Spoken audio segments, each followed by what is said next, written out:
Transgender TikToker and activist LILLY TINO is reportedly stepping away from social media after intense backlash off the back of her going into bathrooms at Disneyland in Florida, recording whilst in the bathrooms. Today we're going to talk about something super important, what it means to be transgender. It's a big word, but I promise that it's easy to understand. Ready to learn? The first thing I want you to do is close your eyes.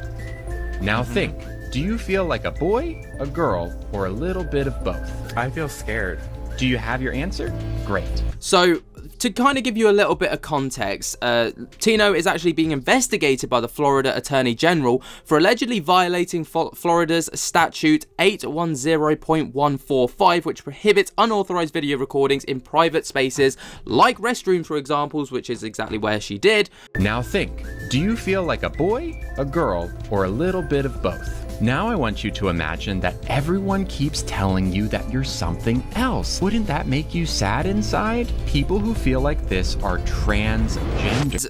It's caused such a stir that she is being investigated by the federal police because essentially she's broken the law. Here are some questions I've been getting about how that works. The first question I get is, wait, don't you need your cake pops? They make testosterone, right? Yes, but I'm taking a medication right now that actually suppresses them from making testosterone. So no, I don't need them. I take estrogen already. Next question I get is, will the stick still work?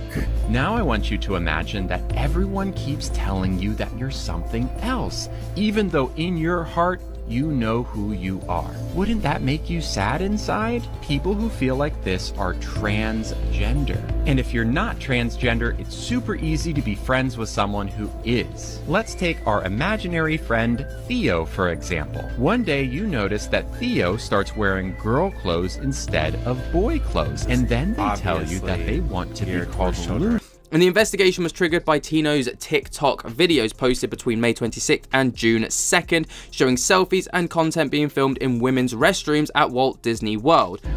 If the cake pop is removed, yes, they're not making testosterone even now, and the cake pop stick works very well. So once they're gone, there won't be an issue. The next question is this removal basically step one of the big one, the big removal? You know what I'm saying? And the answer is no. I'm not really thinking too hard about that. I don't know if I want it. I'm just... Welcome back, you guys, and wow, this one is seriously blowing up right now. Over 500,000 people have signed a petition to get LILLY TINO banned from TikTok, and the Florida Attorney General just launched an official investigation over her viral Disney bathroom selfies. Yeah, we're talking possible legal charges, major internet backlash, and a whole bunch of people calling her a danger to public spaces, and even kids. But that's just scratching the surface. From suggestive Disneyland content that had even cast members speaking out, to a Miss Rachel-style video that blurred way too many lines, Lilly's content has officially crossed into territory that even her longtime followers are calling out. And now, after weeks of deflecting, she's finally decided to break her silence. But not in the way people expected.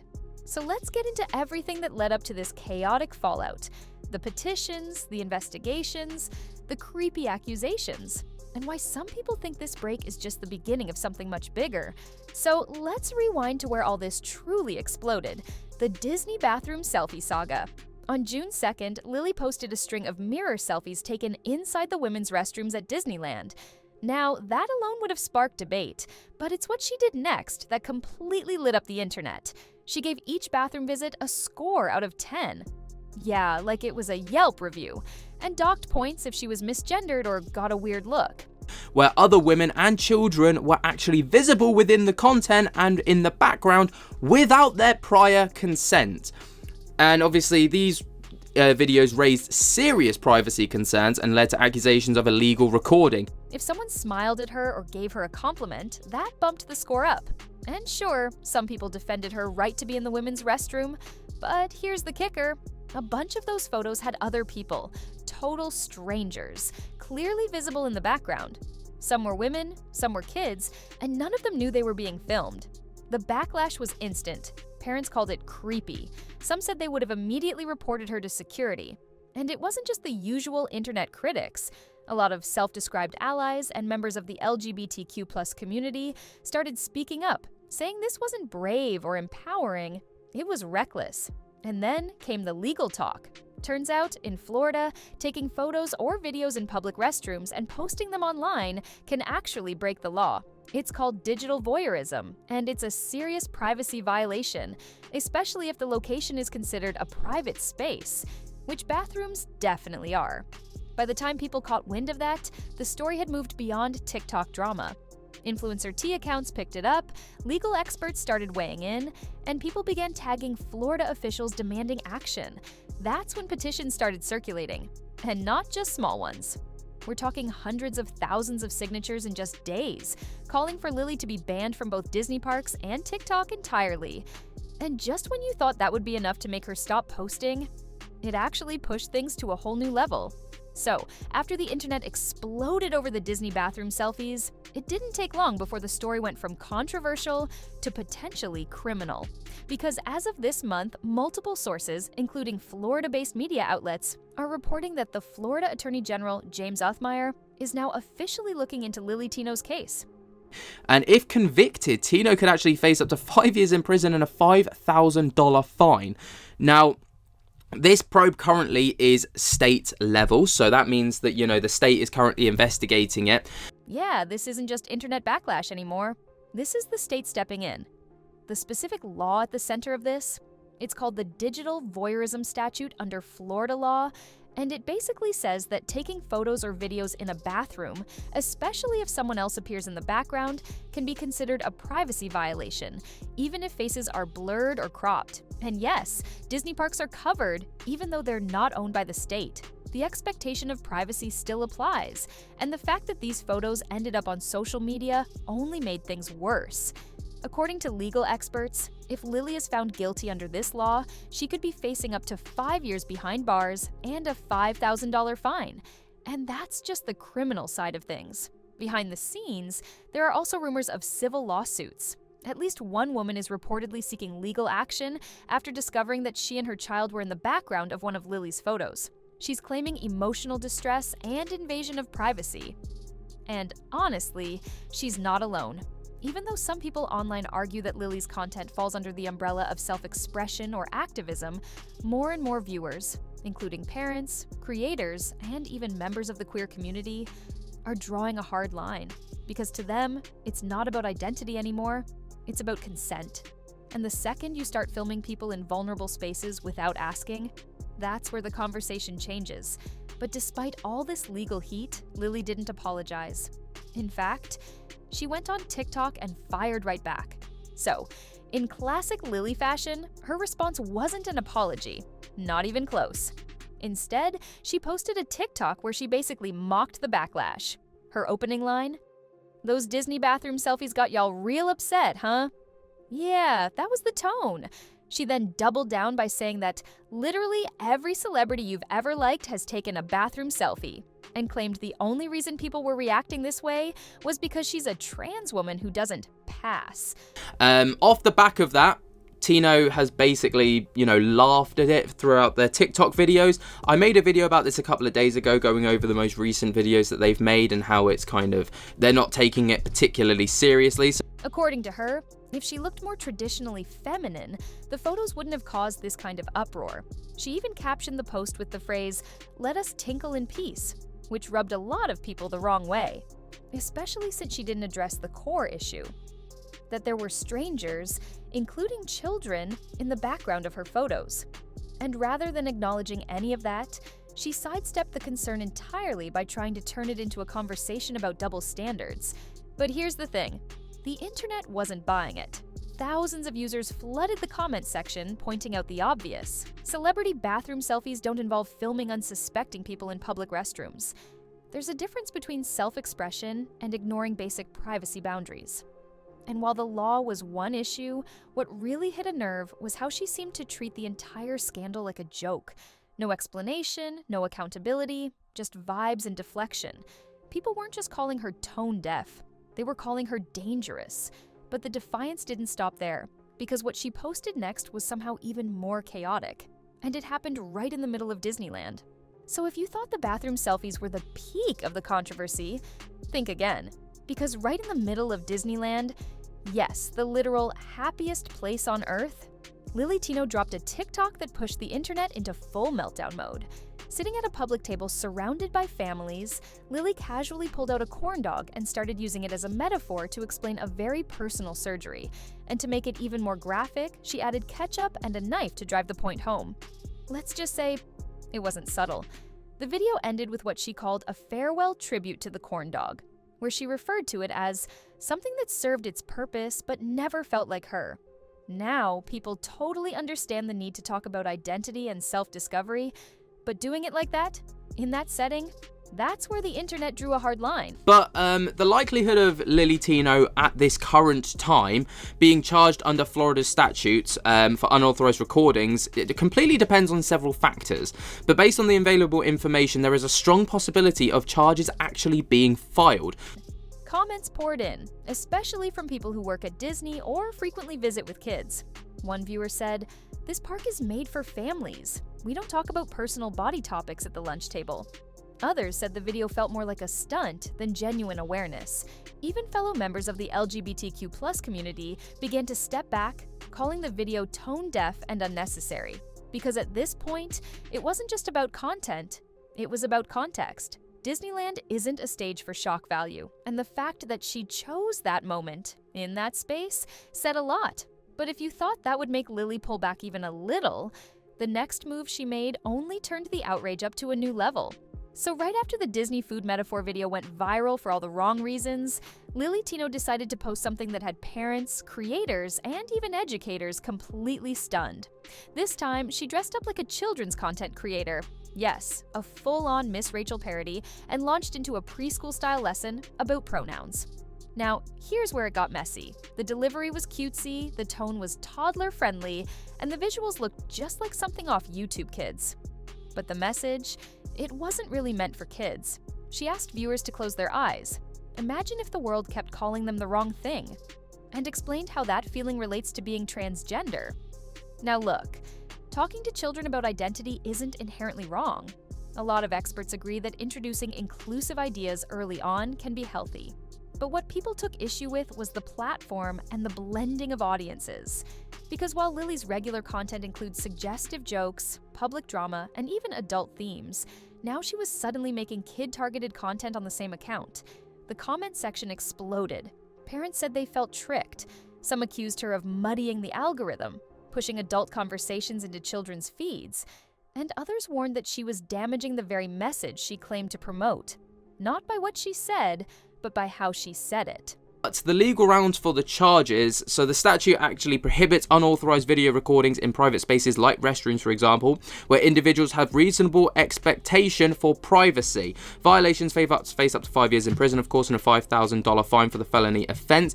Even longtime allies in the LGBTQ+ community began distancing themselves, saying her delivery style felt more like a character performance than a real attempt to educate. And once again, instead of apologizing or clarifying, Lily leaned in hard. But this time, the backlash opened the door to something deeper, a past controversy with another creator who came forward with very personal receipts. So just when it felt like things couldn't get more chaotic, another creator stepped into the spotlight and brought receipts. A trans TikToker named Colleen came forward with a detailed story about her past interactions with LILLY TINO. And let's just say, it wasn't giving innocent friendship. According to Colleen, the two met through Discord, bonded over shared experiences, and started chatting. But things took a turn when Lily allegedly invited her on what was pitched as a fun girls' trip to Las Vegas. Sounds casual enough, until Colleen realized there was another motive. Mid-convo, Lily brought up the idea of collaborating on OnlyFans content, while Colleen was literally sitting next to her wife. Colleen said she was shocked. She never implied she was interested in that kind of partnership, and even reminded Lily that she was in a committed, monogamous relationship. But Lily apparently didn't drop it, even name-dropping adult film brands and pushing the idea of how lucrative the collab could be. According to Colleen, it all felt less like a pitch, and more like pressure. And Colleen came prepared. She posted screenshots, laid out a timeline, and detailed exactly how the situation made her feel. Betrayed, used, and manipulated. She said Lily treated her like a business opportunity, not a friend. And based on the comments, the internet believed her.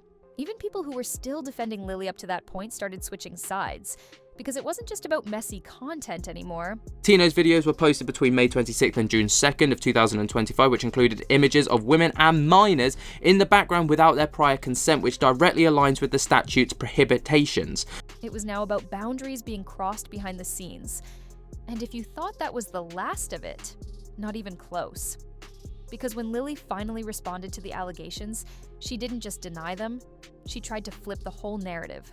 After Colleen's video gained traction, it was only a matter of time before Lily fired back. And she did it live. In a stream that felt more like a defense case than a casual chat, Lily claimed the whole situation was a misunderstanding. According to her, the Vegas trip wasn't a setup. It was a fun idea that included Colleen's partner the whole time. As for the content collab, she said it was just a business suggestion, not a proposition. But here's the thing. Instead of apologizing or expressing regret, Lily went into full-on spin mode. She accused Colleen of twisting the story, pointed out supposed contradictions in her timeline, and framed the whole thing as a targeted smear campaign. The internet was not convinced. Comments flooded in saying that even if Lily's intent wasn't shady, her tone absolutely was. Others pointed out how her reaction mirrored the same pattern she'd shown in previous controversies: deny, deflect, downplay. And the more she tried to explain, the worse it seemed to get. What made it even messier was that Colleen didn't just fade away. She came back with even more context, clarified her version of events, and emphasized that Lily never once acknowledged how uncomfortable the entire thing had made her feel. To a lot of viewers, that said everything. And what started as a call-out became something deeper. People began sharing their own awkward interactions with Lily, from ignored boundaries to off comments in live streams. A pattern started forming, and it wasn't pretty. But just when it seemed like Lily might finally go silent, she dropped a video that shocked everyone, and it wasn't what people were expecting. So, after weeks of non-stop backlash, legal rumors, petitions, and viral takedowns, Lily finally did something unexpected. She posted a tearful TikTok announcing that she was taking a break from social media. But instead of apologizing or acknowledging the harm people said they felt, she pivoted. In the video, she said she was deeply hurt by years of online hate and admitted that pain had influenced the tone of her content. According to her, that hurt led to a more confrontational style. And then Florida's Attorney General, James Utterheimer, has publicly confirmed the active investigation, emphasizing a zero-tolerance stance on such privacy violations, particularly in women's restrooms. One she now regrets, but only in terms of how it affected her own energy. Not once did she directly mention the bathroom photos, the Disneyland clip, the Miss Rachel parody, or the Colleen allegations. Instead, she made it clear she's not changing who she is. She's just stepping away to work on how she expresses it. She said, "I'm always going to be a confrontational person, but I don't want the hurt to take over my content anymore." And while that might have sounded like growth to some, for others, it was another missed opportunity to take responsibility. In fact, many viewers pointed out how the video still centered her as the victim, not the people who were made uncomfortable, exposed, or blindsided by her content. Others said it felt like an image reset disguised as a heartfelt moment, but maybe the most telling reaction came from the LQB+ community itself. Allies and creators began posting videos saying that while they believe in representation and advocacy, this wasn't it. One person said it best: visibility doesn't mean shock value, and confrontation isn't a personality. So now that Lily's gone quiet, the real question is, will this break change anything? Or is it just the calm before the next storm? So now that Lily Tino has officially hit pause, the internet is left wondering, is this the end of an era or just the start of another cycle? Because while she's offline, the conversation hasn't stopped. The Florida Attorney General's investigation is reportedly still active. The petition to remove her from TikTok is well past the 500,000 mark, and people are still dissecting her past content, finding more moments that feel questionable, exploitative, or just plain bizarre. Some fans are still defending her, saying she's being unfairly targeted for being outspoken and trans. But for many others, this isn't about identity. It's about actions, about how she's navigated public spaces, used vulnerable topics for content, and blurred the line between advocacy and attention-seeking. And even if she comes back with a rebrand, a reframe, or a redemption arc, the internet has a long memory. Those Disney selfies, screenshotted, the corn dog clip, reposted, Colleen's story, backed by receipts. At this point, the trust just isn't there. The sad part? Lily had a platform that could have been powerful. She had an audience ready to listen, people who wanted to learn, grow, and support authentic trans voices. But over time, it stopped feeling like education and started feeling like performance, one built on provocation, not purpose. So what happens now? Will this break lead to real change? Will Lily return with reflection and humility, or pick up right where she left off? For now, we wait. But one thing's clear. The outrage didn't come out of nowhere, and the silence she left behind, it's louder than ever.